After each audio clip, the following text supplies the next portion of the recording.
An anti-corruption candidate in Ecuador's upcoming presidential election is shot dead just minutes after holding a rally in the capital city. At least 36 people have died as devastating wildfires sweep through the Hawaiian island of Maui. As West African leaders are to meet to discuss the situation in Niger, concerns are being raised about the conditions under which the ousted president is being held. Preparations are underway in Budapest ahead of this year's Sigurd Festival, showcasing the biggest artists and freshest innovations. A candidate in Ecuador's upcoming presidential election has been shot dead minutes after hosting a rally in the capital. 59-year-old centrist Fernando Villavicencio was known for speaking up against corruption and had revealed he recently received multiple death threats. Ríos de plata y de riqueza que han ido a bolsillos de delincuentes de cuello blanco, de guayabera e incluso delincuentes de poncho. Porque la corrupción no discrimina. En la corrupción hay delincuentes de todo color y sabor. Aquí nos cuesta la vida. It's the latest attack in a recent uptick of startling violence in the South American country. Ecuador's President Guillermo Lasso has blamed the killing on organised crime. At least 36 people have died and dozens wounded from raging wildfires on the Hawaiian island of Maui on Wednesday. Flames fanned by strong winds reduced much of the historic town of Lahaina to ash. President Joe Biden has ordered all available federal assets to help tackle the blaze. Shocking drone footage showed glowing orange flames spreading across the land. Local officials have urged visitors to leave Lahaina, and mass evacuations are underway to take people to the airport. Deposed Niger President Mohamed Bazoum. The United States has expressed concern about what it described as the deteriorating conditions of his detention. Bazoum's party says that 2 weeks after the military coup, the ousted president and his family have no running water or electricity and no access to fresh food at their residence. This news emerged on the eve of another emergency summit by the regional bloc ECOWAS on Thursday to discuss the situation in Niger.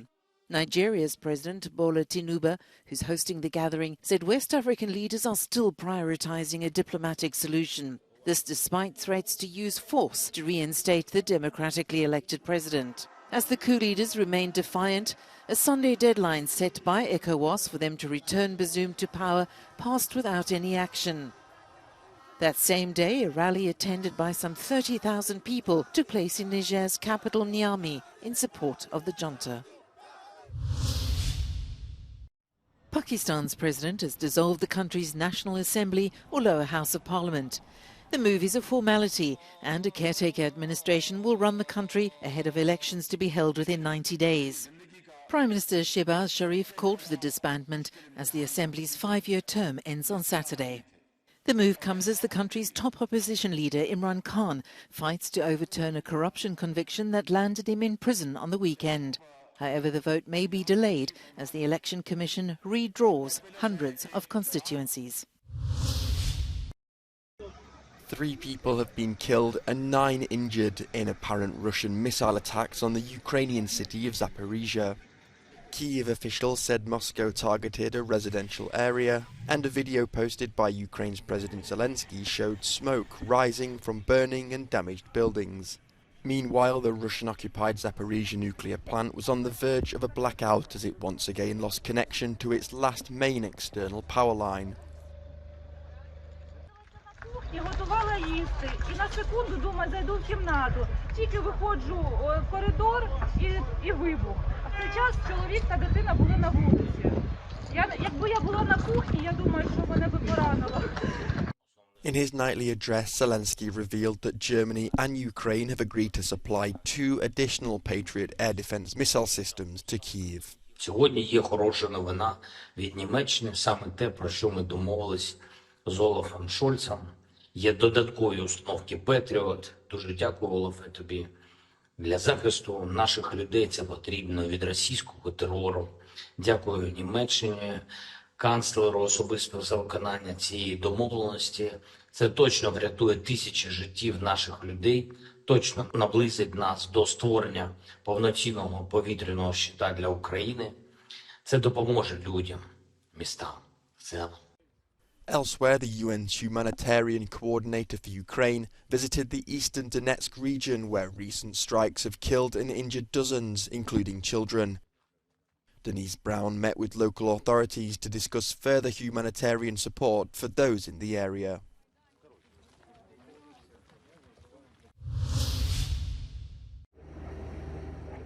French Prime Minister Elisabeth Borne visited the scene of the holiday home for people with disabilities in eastern France, where 11 people died after a fire broke out early Wednesday. Borne expressed her condolences to the families of the victims and extended her gratitude to the firefighters and rescuers on site. Now an investigation is underway to determine how the fire started and whether the building met safety standards.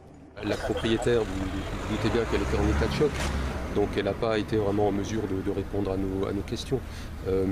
Quant à la conformité du bâtiment, ça, là aussi, ça sera l'enquête et les services de gendarmerie qui pourront à un moment donné établir ce qu'il y a lieu d'établir en la matière. Firefighters in the town of Winsenheim, close to the border with Germany, said the fire likely started on the home's upper floor. The ground floor was made of stone and the upper floors were built entirely of wood in the traditional style of the region, which could explain why the fire spread so quickly.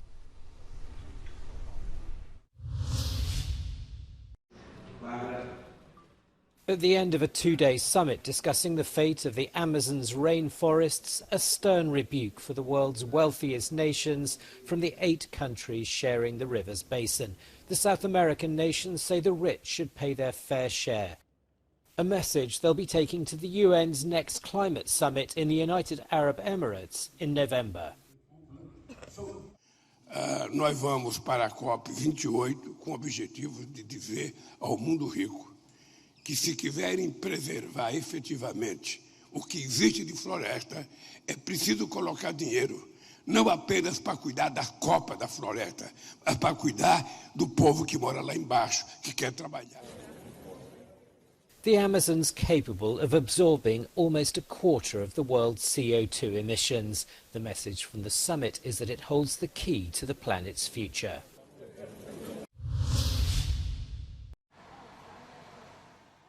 Eastern Norway and the dam at a disused hydroelectric power plant is overwhelmed. It's thought the floodgates failed to open and the river Glomma, swollen by the torrential rains brought by Storm Hans, spilled over the top. Up to 20 homes downstream had to be evacuated. Siste nytt jo at elva fortsetter å stige, men vi jobber med de samhandlingsaktørene som vi har fått med oss for å bistå oss her. Vi vet ikke hva vi faller på ennå, men det I hvert fall evakueringen vi godt I gang med, og de blir ivaretatt av politi og kommune. The storm's impact has been felt across swathes of Norway and Sweden. Floodwaters have washed away bridges, turned roads into rivers and uprooted homes, casting them adrift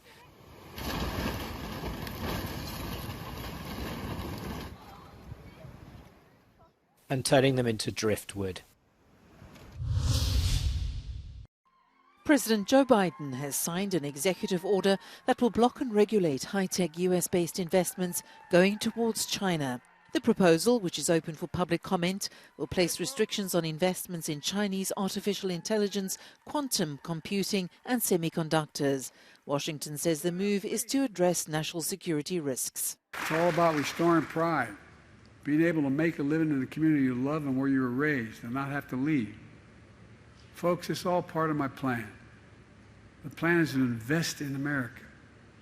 We're transforming our country. The move is likely to fuel tensions between the world's 2 largest economies. Beijing on Thursday criticised the measure, saying it deviates from the principles of market economy and fair competition.